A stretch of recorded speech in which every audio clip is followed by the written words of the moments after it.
are a river city, a bold city, the First Coast, a place to create and to belong. Here, the sun shines a little brighter, and so do the people. We share a love for our region, a pride for Jacks, and a passion for the beautiful game, dedicated to giving everyone a sporting chance. Together, we will elevate soccer and sport in our community by lifting every voice. We are Sporting Club Jacksonville. We are Sporting Jacks.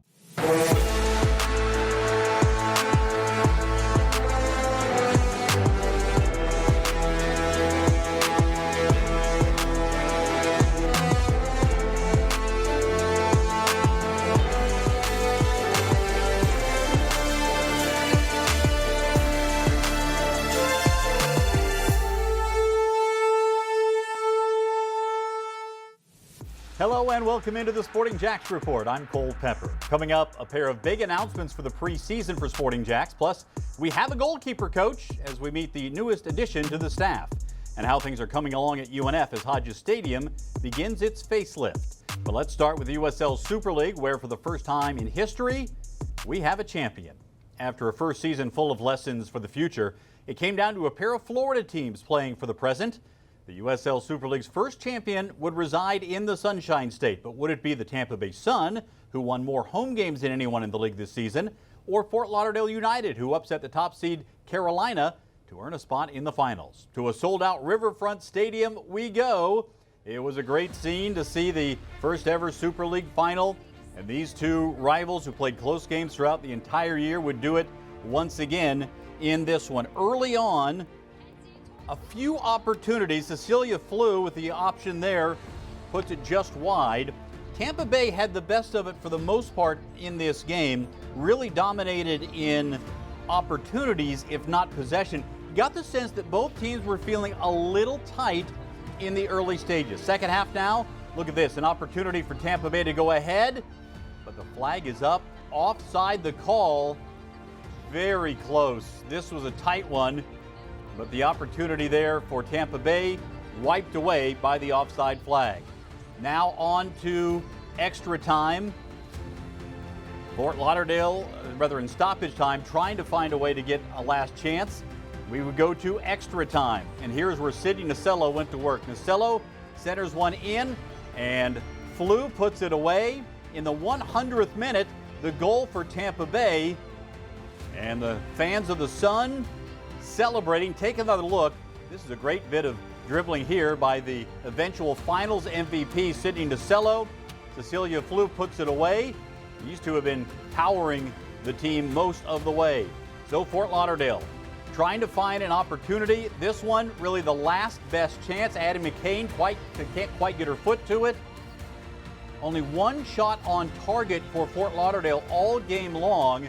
A lot of near chances like this one, but they couldn't find the net. The whistle blows at the end of extra time. The Tampa Bay Sun rising to the top of the USL Super League, the first champions in league history.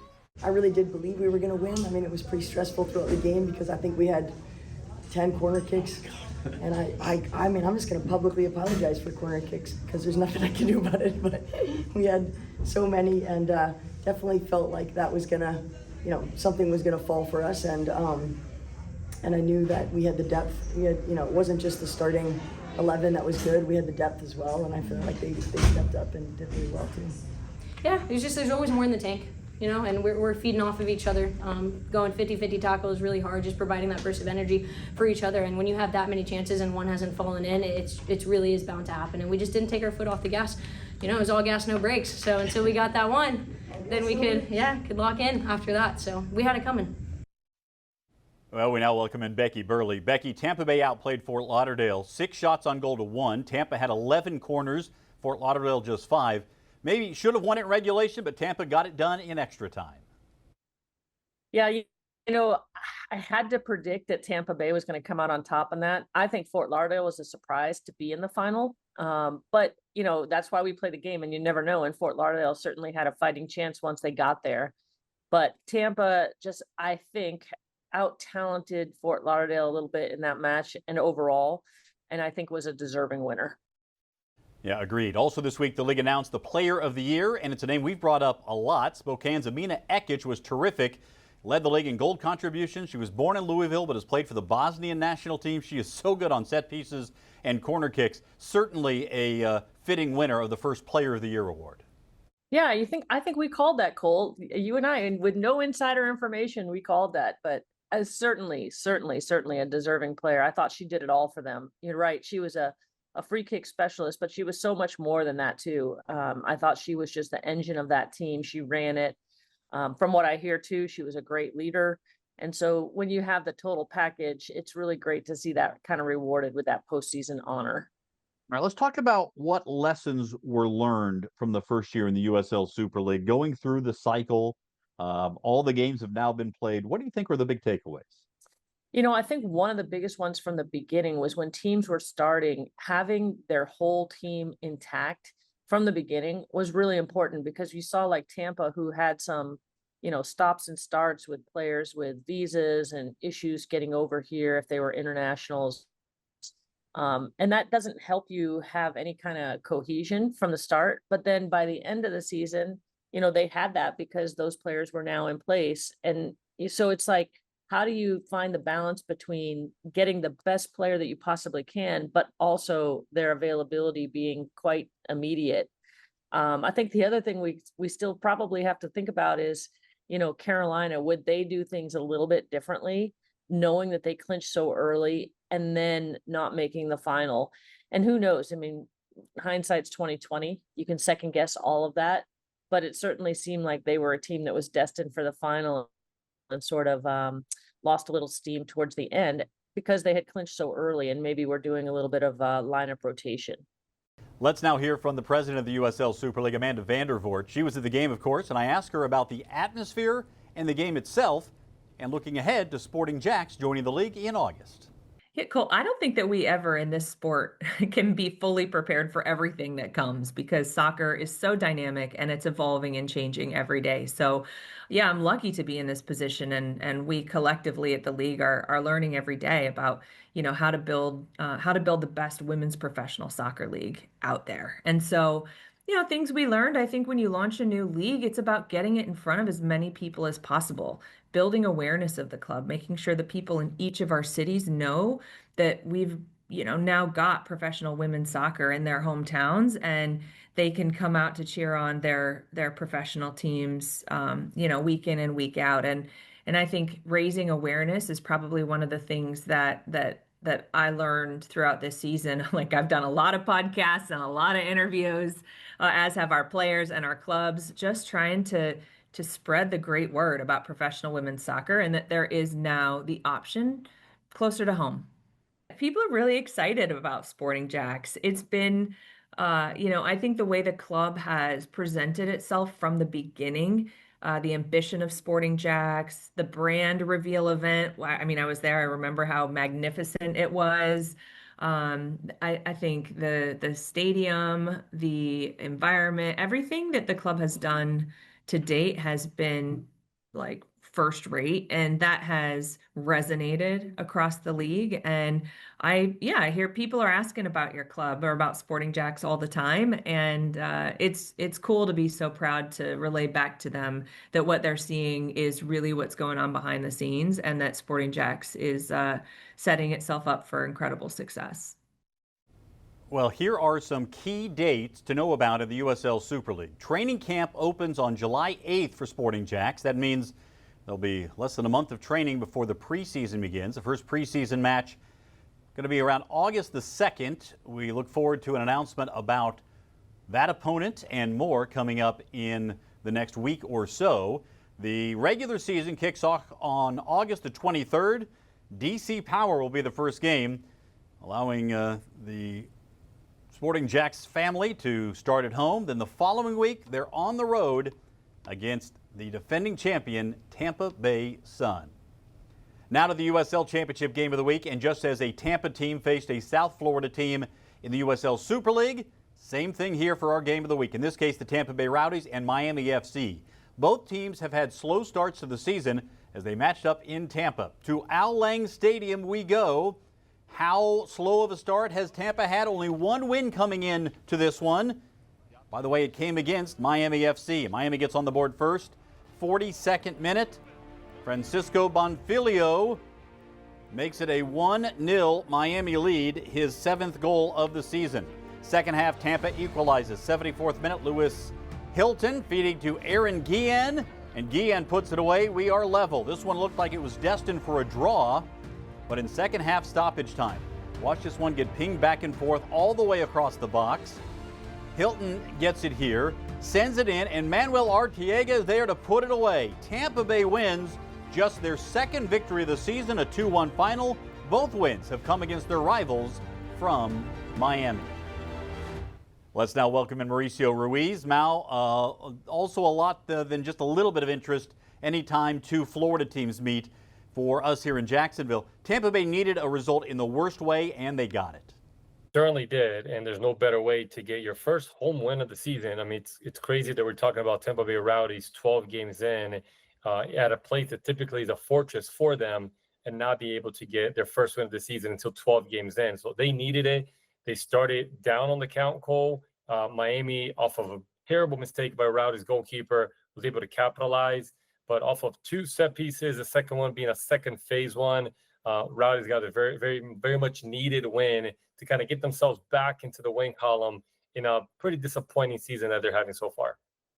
It has been for sure. Let's take a look at the standings starting in the Western Conference. New Mexico United, despite not getting a win in their last two outings, still atop the table. They have a 1-point lead on Tulsa. Tulsa unbeaten in their last 5. San Antonio, and then watch out for Phoenix Rising. 4 wins and a draw in their last 5. They're up to a 4th place tie along with El Paso Locomotive. That's a team to watch as the season plays out. In the Eastern Conference, Lou City still on top. They've won 4 straight, starting to get a little bit of elbow room, a 3-point edge on Charleston Battery, who lost last week. Loudoun United continues to be one of the stories of the year, and North Carolina FC, very solid there, just hanging there at 4th place. You see Tampa Bay off the bottom of the pile, surging past Hartford Athletic by 2 points after their second win of the season. We have an update on some upgrades taking place at Hodges Stadium, where Sporting Jacks will play the inaugural season. Last week, representatives from Haskell made a $30,000 donation to the project. Future plans for Hodges Stadium include a club section and seat backs in some areas, improved concourses, even a new locker room building, and maybe even shade for the stands in the future. The surface is also getting a facelift. You see some of the renderings here. New irrigation coming in, and in the not too distant future, Hodges Stadium is going to look like a very different place. Obviously, we have a big vision for Hodges Stadium, not just when we host Sporting Jacks in the first ever professional women's soccer program, but where we want to take it from there. We want to host more. We want to just continue to elevate what we already do for the city, the economic impact we generate through track and field alone. Now we're adding professional soccer, and to me, that's just the start of what we can do for the city. We have a core group of subcontract and vendor partners that we work with a lot, and periodically we try to get them out and do some team building and raise some money, and this was the output of the one that we did earlier this year. It was called A Real Good Cause. It's a local one of our team members named Ryan put it together. He's in pre-construction and was super pumped to choose St. Jude's and UNF to benefit from whatever we raised, and so yeah, this is what we came up with. Season tickets for Sporting Jacks' inaugural season in the USL Super League are on sale now. Started just $10 per game for students and go up to the field seats and premium hospitality. You can pay for your season tickets with an interest-free installment plan. Get all the benefits of season ticket ownership from your first payment. Be a part of the first professional women's team in Jacksonville. Go to sportingjacks.com or call 904-863-KICK to join the movement. Still to come, a new addition to the coaching staff. We'll introduce you to our new goalkeepers coach. That's next as the Sporting Jacks Report rolls on.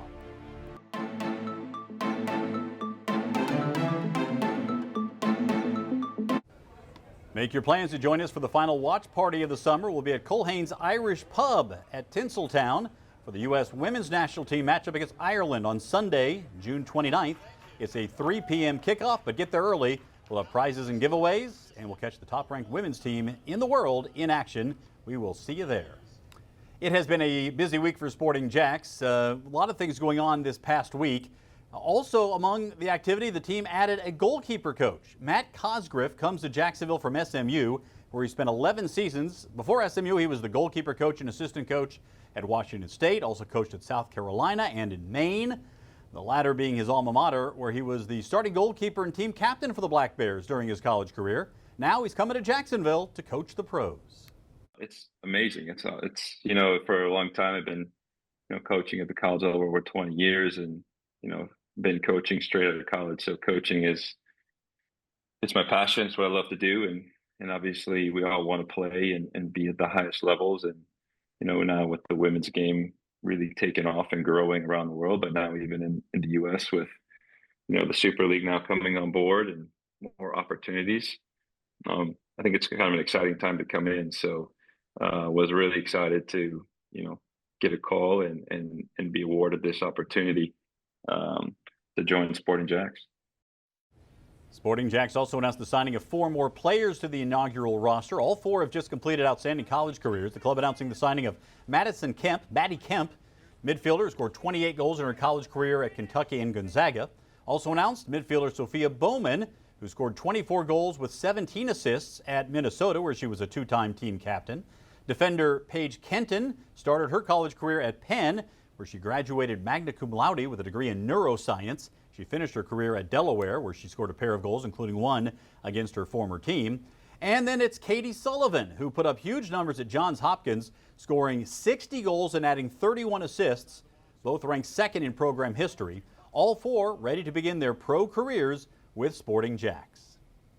Group tickets are now on sale for the Sporting Jacks inaugural season. Groups of 10 or more can enjoy the best price for single game tickets. Gather your friends, family, and co-workers to enjoy a night at Sporting Jacks. General admission for group tickets, just $22 per seat. Club seats start at $39 per seat. Call 904-863-KICK or go to sportingjacks.com to order your group tickets for pro soccer in Jacksonville. Still to come, our youth soccer spotlight. How one local coach is paying it forward to kids in need.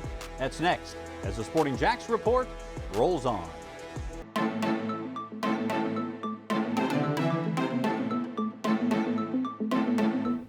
The inaugural Sporting Jacks kit has been unveiled, and now you can order your own. Use the QR code on your screen to order your official Sporting Jacks shirt. You can also go to sportingjacks.com to buy other official team merchandise.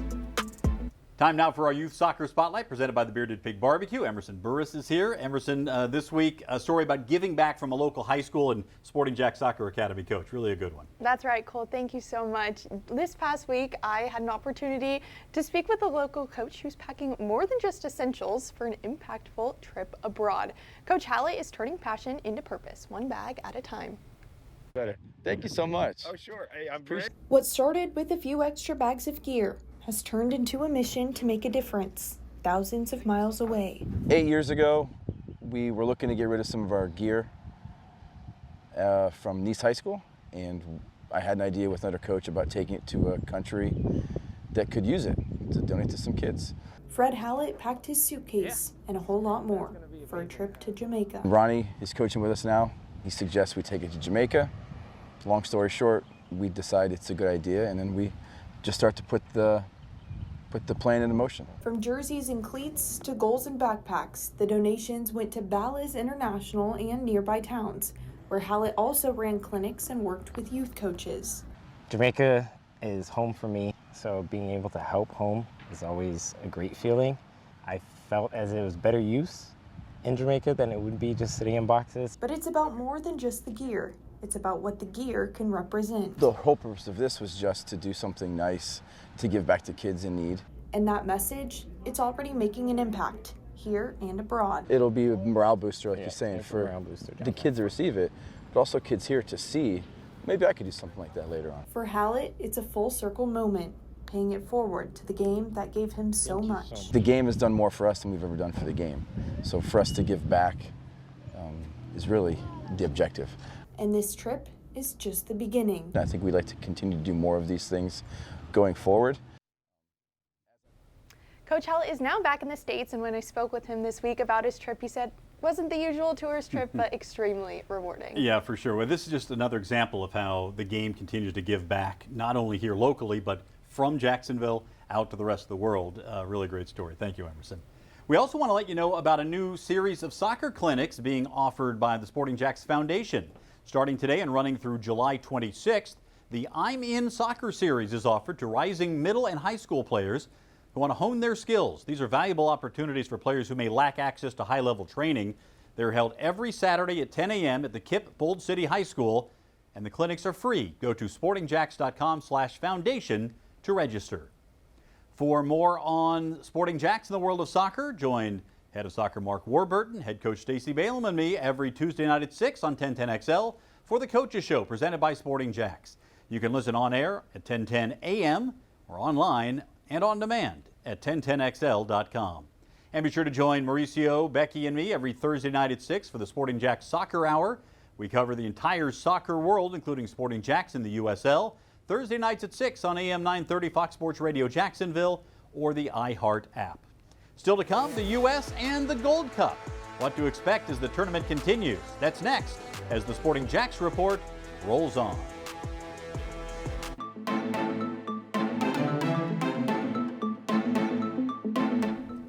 You can watch the Sporting Jacks Report next Saturday at 12:30 on NBC 12. Now that the Premier League season has ended, we'll be moving around a little bit, so set your DVRs to catch us. You can also find us on demand on First Coast News Plus and the Sporting Jacks YouTube channel. All right, let's bring in Mauricio Ruiz. Now let's talk about the Gold Cup. We saw the U.S. win big over Trinidad and Tobago to open the competition. What does the U.S. have to accomplish in order for the Gold Cup to be considered a success? Honestly, Cole, dominance. I think, we've gone to end of World Cup to the finals and we've won them. But the team has not looked convincing. And the first game against Trinidad, it was not only a convincing result, but a pretty convincing performance from some new names and some new players that we really haven't seen. So we want to see those players, Diego Luna being one of them, right? Jack McLean being another one. They've done really well in the opportunity they've gotten. But going forward, can we see continuous dominance and get to a final in a really promising way that gives us some confidence going into what is going to be a really long pre-World Cup period? And that's really the question, because there aren't a lot of opportunities for the U.S. to play in competitive environments between the Gold Cup and the World Cup coming here. And because there are so many big stars, Christian Pulisic, Weston McKennie, Anthony Robinson, so many others who are not playing either because they're playing in the Club World Cup or they're injured or they just need a rest, whatever it is, we won't see the full 11, the top choices on the field for the United States probably until the lead up to the World Cup next year. A lot of question marks about how it will all look as we look forward to 2026. So much for you to keep up to date on in the world of soccer. You can stay connected to what's happening with Sporting Jacks. You can follow us on X, on Instagram, Facebook. Please subscribe to our YouTube channel and follow us on TikTok. Big announcements coming in the next coming weeks. Getting in, as we mentioned, we're just a little over 2 weeks until the start of training camp for the first ever women's professional team in Jacksonville. Thanks for watching the Sporting Jacks Report. We'll see you next week.